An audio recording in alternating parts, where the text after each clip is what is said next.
I knew a guy who was always feeling down and depressed. When I was younger, I loved listening to rock and roll, hip hop, and house music. And don't get me wrong, sometimes I still do. But was there ever a time where you just felt exhausted and overwhelmed by listening to that kind of music?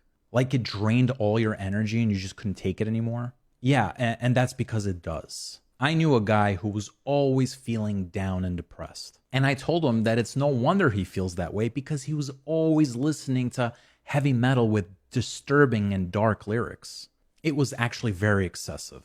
Of course, he's going to feel depressed. Music has a very big impact on our well being, which is why I choose to exclusively listen to jazz music, especially when there's a saxophone involved. You feel so chilled out rather than irritated or disturbed. Now, don't get me wrong, you may need something very exciting just to give you some energy, especially when you go to the gym. But listening to bad music or watching bad movies will have a negative impact on your life. And I understand some people need a cheat day. It's kind of like eating junk food, but for the mind. Even though it's not recommended, sometimes you just can't resist.